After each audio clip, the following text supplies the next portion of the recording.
Selamlar arkadaşlar, videoma ve kanalıma hoş geldiniz. Bugün internetteki en popüler web sitelerin ilk hallerine bakacağız. Bence şaşırtıcı şeylerle karşılaşacağız.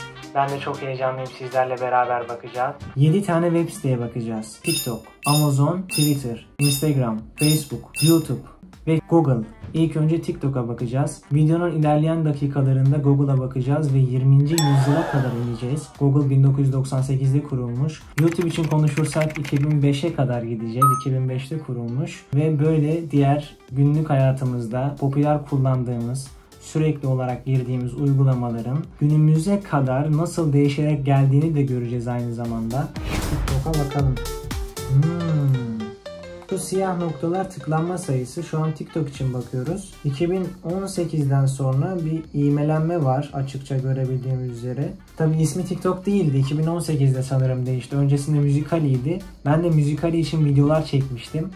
Kanalımda eskiye kadar giderseniz orada o videoları da görebilirsiniz. Merak ettim, 98'de nasıl var ya? Şu an 6 Aralık 1998'i görüyorsunuz. Eğer bu tarihte bilgisayarınıza girip arama çubuğuna tiktok.com yazsaydınız bu ekranla karşılaşacaktınız. Zamanda yolculuk yapmak gibi. Sadece ya böyle bir şey varmış. Bakalım birkaç sene sonraya gidelim. Mesela 2001'e gidelim. Burada da oyunlar var ve tarih 2001. Devam edersek sonrasında 2018'de bir ivmelenme yaşanıyor. Kırınım anı TikTok için. O zamanki TikTok nasılmış? Sadece medya hesaplarını koymuşlar ve genel olarak uygulamalarını indirme linki koymuşlar. Peki 2020'de, yani pandemi zamanı, YouTube 20 sene önce böyleymiş. Beklemiyordum. İlginç. Birazdan söyleyeceğim kaç tıklanma olmuş. Çok şaşıracaksınız. Hatta buraya da yazmışlar Covid-19 diye. Evet, 2021'de bir ana sayfa değişikliği yaşanmış. Hatta TikTok için, TikTok'un web sitesi için köklü bir değişiklik. Çünkü önceden video izlenemez haldeyken artık web siteden kendi hesabına girebiliyorsun, video izleyebiliyorsun. Hatta belki video paylaşabiliyorsun. Günümüze bakalım ve ardından Amazon'a geçelim. Biliyorsunuz Amazon ilk olarak kitap satan bir site olarak başladı. Fakat sonrasında elektronikten züccaciyeye birçok ürünleri kapsayan bir e-ticaret sitesi haline geldi. Şu anda da hem Türkiye'de, dünyada, Amerika'da çok popüler bir site. Evet ve TikTok'un günümüzdeki haline geldik. Burada bir hata oldu fakat gördüğümüz üzere 2021'e kıyasla yine bir değişim geçirmiş. Daha modern ve kullanımı daha kolay bir hal almış. Profil hesabınıza girebiliyorsunuz, canlı yayınları izleyebiliyorsunuz ve upload seçeneği 2021'de çok net değildi. Fakat eğer video yüklemek istiyorsanız artık bilgisayardan da videonuzu paylaşabiliyorsunuz. Bu özelliği de getirmişler. Telefonda kullanmanızla arasında bir fark kalmamış. Şimdi sırada Amazon var. Amazon'u da çok merak ediyorum. Yani aslında listedeki hepsini merak ediyorum. Şimdi Amazon'a geçelim. Bu Amazon'un tıklanma sayısı. Şuna bakın. İlk haline bir yolculuk yapalım bakalım Amazon'un. Sanırım yanlış hatırlamıyorsam Amazon bir garajda kuruluyor.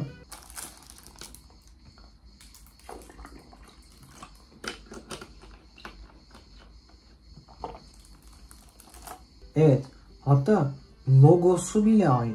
Şu an 2006'daymışız. 98'e gidemedik ama şu an 2006'dayız. Benim doğduğum yıldayız. Yine bir e-ticaret sitesi. Sağ tarafta indirimli seçenekler. Solda birçok seçenek. Yani kategorilerin hepsini sola dizmişler. Şimdi biliyorsunuz 3 çizgi oluyor genelde falan. Telefonda da falan girseniz ona basıyorsunuz. Sonra kategoriler açılıyor. %43 indirimdeymiş bir telefon.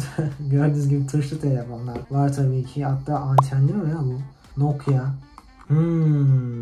2011'de de bu şekildeymiş. Burada arama çubuğu daha net. Logo tam yukarıda değil, sol üstte yerleştirilmiş. Daha bir düzen içerisinde olduğu kesin ki göze de öyle geliyor. Yani aslında şu var. Bir web site tasarımı değişerek geliyor günümüze kadar. Tabi değişen sadece web site olmuyor. Birçok yeni teknoloji geliyor. Beraberinde firmalar yenilik yapmak, teknolojiye ayak uydurmak, modern olmak tabiriyle istiyorlar. Şurada da görebildiğiniz üzere tıklanma sayısı artarak gelmiş. Peki bir 6 sene daha ilerleyelim. 2017'ye geldiğimizde günümüzdeki Amazon'a daha benzer bir hale geliyoruz. Bu arada daha fazla bu tarz video istiyorsanız kanalıma abone olup bildirimleri açmayı unutmayın. Videoyu da beğenirseniz çok mutlu olurum. 9000 abone olmamıza yaklaşık 560 kişi falan kaldı. Ve 2024'teki Amazon karşınızda. Şu anda da girerseniz yine buna benzer, muhtemelen tıpatıp aynı bir ana sayfayla karşılaşacaksınız. Ve sırada Twitter var. Düşüncelerinizi paylaşmak için kullanılan önemli bir platform. Günümüzde 3,5 milyar tıklanması var. Yani aşırı yüksek bir sayı. Bu arada Amazon 2,5 milyardı. Söylediğimi hatırlamıyorum. Videoda kalın çünkü Twitter'dan sonra Instagram geliyor. Birçoğumuz Instagram kullanıyoruz. Sonra Facebook geliyor. Günümüzde belki genelde yetişkin kesim kullansa da Facebook'u, illaki çocukken falan eğer benim yaşlarımdaysanız bir Facebook hesabınız olmuştur. Facebook'tan sonra YouTube, YouTube'dan sonra da Google'a bakacağız. Burada kalın. Evet, şu anda Twitter'dayız. Twitter'ın 2008'deki halindeyiz. Yine sanırım mantığı aynı. İletişim kurmak insanlarla, aile, arkadaşlarla, sorulara cevap vermek, sohbet etmek sanırım. Burada da örnek var. Peki 2018'e gelelim. Burada bu arada etkileşimi Twitter'ın 2008'den bu yana, hatta 2007'den bu yana bayağı yüksek. Tabii güzel. İnsanlar fikirlerini paylaşmayı sever. 2018'leri Twitter'ın ana sayfası böyleymiş. 2024'e geliyoruz, yani günümüzdeki haline.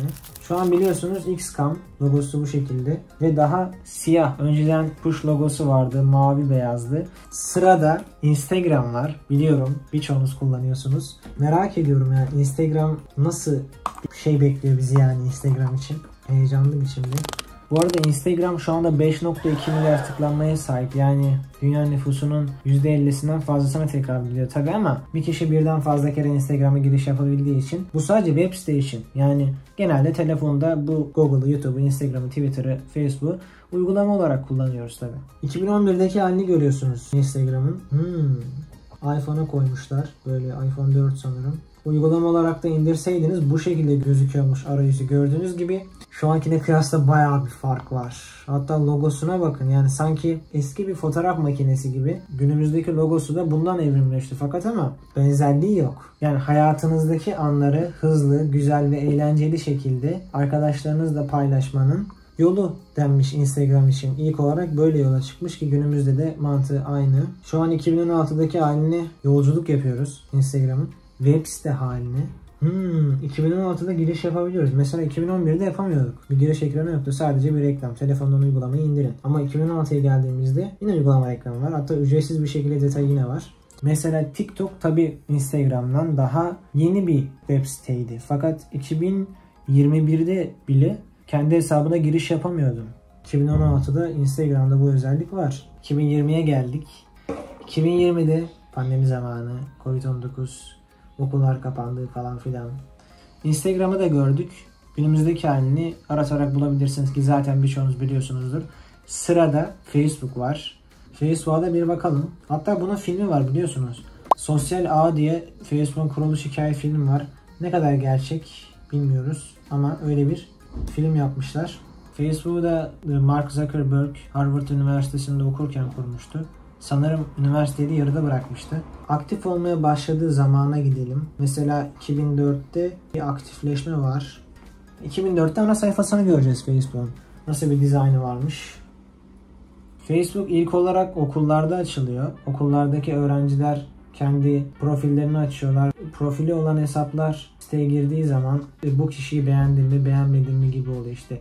Beğendim dersen sanırım herhalde mesajlaşmaya başlıyordum. Beğenmedim dersen önüne yeni bir seçenek getiriyordu. Biraz öyle hatırladım ama hatalı da olabilir. Böyle bir sayfası varmış. İlerleyelim. Biraz daha şu an bir karışık bir yapısı var. Şu an 2016'ya geldik. 2016'da Facebook'a giriş, kaydolma aşamasındayız.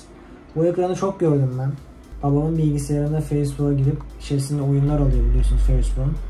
Bil ve Fethet oynardım. Başka birkaç tane de oyun vardı ya. Sanırım bir ejderha oyunu mu vardı? 2021'e geldik ve daha sade bir tasarım. Bence gözlere daha hoş geliyor. 2021'deki hali de yani ana sayfa kayıt olma ekranında bu şekilde web site olarak. Sırada Facebook'ta gördüğümüze göre bu videoyu paylaşacağım. 400'den fazla bu kanalda video paylaştığım, başka kanalları saymazsak, site var. Yani youtube.com var. Facebook 9,1 milyar tıklanmaya sahip. Yani dünya nüfusundan daha fazla tıklanma almış.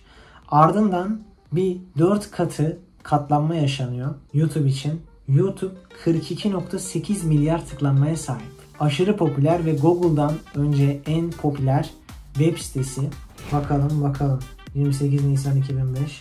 Ardından ivmelenerek 2023'te bir şey yaşanıyor. Bunun yaşanmasının sebebi pandeminin bitmesi, insanların normal hayatına dönmesi muhtemelen. Çünkü YouTube'da o dönemi ben bir içerik üreticisi olarak yaşadım. İzlenmelerin düştüğünü bizzat gördüm. YouTube Türkiye'de 2007'de açılmıştı sanırım. YouTube 20 sene önce böyleymiş. Beklemiyordum. İlginç. Daha günümüzde aslında biraz günümüze benzer bekliyordum ama ilk hali olduğu için Favorites, mesaj mı? Mesaj. Yorum gibi değil. Bu mesaj ne acaba? Hesabım. Tamam, buradan hesap açıyorum. Video yüklüyorum. Videos'tan hem sanırım kendi videolarımı da görüyor. Yok, bir dakika. My Profil'den kendi videolarımı görüyorum. Videos'tan diğerlerinin videosunu görüyorum. Hesaplar birbirine mesaj gönderebiliyordu sanırım. Bu çünkü yorum değil. Favoride videoları favoriye alabiliyorsun. Tamam. Ne diyor? Username, parola. Önce giriş yapıyorum. Sonra burada videolar çıkıyor. YouTube logosu biraz PNG değil herhalde. 2010'a gidelim. Bakalım 5 senede YouTube nasıl bir değişim geçirmiş. Hem izleyici hem içerik üreticileri için neler gelmiş. Bir upload seçeneği gelmiş sağ tarafa. Daha fazla seçenek gelmiş. Yukarıya bir search bar gelmiş. Az önce sadece hesaba giriş vardı. Fakat burada hesabına giriş yapmadan da arama yapabiliyorsun. Bu güzel bir şey. Vay be. Mesela 2010, 15 sene önce, 7 saat önce birisi bu videoyu paylaşmış. Bu kanal halen duruyor mu acaba? Ve bu video halen duruyor mu? Yani 2 hafta önce diyor ya, sanki bu günümüzdeki gibi düşünüyorsunuz ama şu an 2010'a yolculuk yapıyorsunuz. YouTube'un Türkiye'de en popülerleştiği, yükseldiği zamanlar 2015 diyebiliriz. Aklıma direkt o sene geldi. 2015, 2017'ye kadar evet. Yani ben 2015'te YouTube izliyordum. 2006 doğumluyum, 9 yaşındayken, 10 yaşındayken izliyordum yani. Farklı bir tasarım. Şu soldaki kısım günümüzde de var. İşte müzikler, filmler, oyunlar, sonra trend kısım var. Bu da Best of YouTube diyor. Trendler gibi düşünebiliriz. 2015'te böyleymiş. 2010 günümüze daha çok benziyordu sanki, değil mi? En ilgi duyduğum, aralarında en bakmayı beklediğim web sitesi buydu. Yanmışım. 2019'a geldik. YouTube TV ve YouTube Premium 2019'da varmış. Sonra sol tarafta ilk kategoriler biraz daha kapsayıcı, genel olmuş. Ama onun dışında 2015'ten bir fark yok. Siz bir şey görebiliyor musunuz? Bir dakika. Buraya reklam kısmı koymuşlar. En yukarıya direkt reklam koymuşlar. Video çıkmadı, reklam çıkıyor. Evet, 2021'e geldiğimizde bir arayüz değişimi bizi karşılıyor ve çok net şekilde görebiliyoruz. MrBeast bugün 400 milyon takipçiye sahip. Matt Stoney, yemek yemekle meşhur adam. Hamburgeri suya batırıp yiyordu sanırım bu adam. O muydu? Hızlı yemek için. Bayağı bir patates yiyordu falan, hatırlıyorum. Peki 2023'e gelelim. Bu düşüş yaşandığı dönem nasıl bir arayüze sahipmiş YouTube? Yani 2 senede ne değişmiş? Ama 2019'dan 2021'e bayağı bir şey değişmiş, onu söyleyebiliriz. 2023'e geldiğimizde Shorts'lar var. 2021'de Shorts yoktu. Evet, yoktu. Çünkü sol tarafta Shorts ibaresi yoktu. Shorts'u çıkarması YouTube'un çok iyi bir tercih oldu. Shorts özelliğinin eklenmesi. Çağın da gerisinde kalmadı. Peki 2025'e gelelim. Ardından Google'a bakacağız ve Google dünyada, internette en popüler web site. Birazdan söyleyeceğim kaç tıklanma almış. Çok şaşıracaksınız. YouTube'dan çok fazla, yani biraz fazla değil, çok fazla. Çünkü ya her yere Google'dan giriyoruz artık. Önce Google'a giriyorsun, sonra şeye giriyorsun. İlginç kısmı şöyle düşünüyoruz. Şimdi biz her yere Google'dan giriyoruz. Google bir web site miydi ya? Google bir web site miydi? Öyle. Şimdi 2025'e geldiğimizde biliyoruz. Önce YouTube'a yeni hesap açtıysan veya kaydın yoksa ilk önce senden bir şey aratmak istiyor ki senin ilgi alanlarına göre karşına video çıkarsın. Algoritma, yani seni tanıması için bunu yapıyorlar. Ve YouTube'da bu şekildeydi. Sırada Google var. Google'a da bakalım. 98'e geldik arkadaşlar. Bu ilk açıldığı an, üzerinde çalışmalar daha devam ediyor herhalde. Öyle bir an. 2000'e geldik. 2000'de daha oturmuş bir yapı var. Google'un logosu günümüzdekiyle çok benzer. Sadece font farklı, arkada gölge yok. Renkler bile sanırım aynı. 2003'e gelelim. Devam edelim. 2015'e gelirsek 2003'ten bayağı bir atlama yapacağız. Önce bence 2008'e bakalım. 2008'deki hali bu şekilde. Burada yine logosu aynı. 2000'den 2008'e kadar, yani 8 senede logo değişmemiş. Logo ortaya gelmiş. Şurada şey vardı. Web fotoğraflar grup şeyi vardı, o kaldırılmış. 2020'ye geldik. Pardon, 2016'ya geldik. Fakat ben de diyorum logosu nerede? Logosu şekilde mi yapmışlar? Logo değişti. Gördüğünüz üzere. Daha sade, daha göze hoş gelen diyoruz ama tabii 2008'de Google'un logosu belki de çok güzel olarak nitelendiriliyordu. Logoya bak be ne kadar güzel yapmışlar diyordu insanlar belki. Search kısmı, bu iki kısım yine aynı. Şanslı hissediyorum. Buralar aynı, bu aynı. Sonra 2020'ye gelelim, pandemi dönemi. 2020'de Google yazısı yok. Üstte bir fotoğraf koymuşlar. Google yazısı var. Google'ın tıklanma sayısı tamına değil. Biraz böyle işte küsuratı var tabi. 96,5 milyar. YouTube'un 42,8'di. 2 katını katlayın. 85,6 oluyor. 2 katından daha fazla. Üstüne 85,6'nın Facebook'u eklersen ne oluyor? 94,7. 2 tane YouTube, Facebook, Google'ı yine geçemiyor. Baya fazla yani. Bu da 2023'teki hali, yani 2 sene önceki hali. Baktığımız zaman Google'ın böyle tasarımsal bir değişikliği değil de algoritmik bir değişiklik yaşadığını düşünüyorum. Arama motoru Google. Buraya bir şey yazıyorsunuz, çıkıyor ve web siteye giriyorsunuz. Burada önemli olan sizi doğru web siteye götürebilmesi, doğru habere götürmesi. Genel itibariyle Google'ın tasarımı benzer kalmış geçmişten günümüze. Değişen olan içindeki muhtemelen sistemler, işte sitelerin doğru şekilde sıralanması, kullanıcının verim alabilmesi üzerine olduğunu düşünüyorum. Bugün 7 tane dünya üzerinde çok popüler web sitenin İlk hallerinden günümüze kadarki geldikleri hallerine baktık. Genel olarak ana sayfalarını gördük. Neler değişmiş, neleri aynı kalmış, bunları gördük. Videomu izlediğiniz için hepinize teşekkür ederim. Bir sonraki videolarda görüşmek üzere. Kendinize dikkat edin. Hoşçakalın.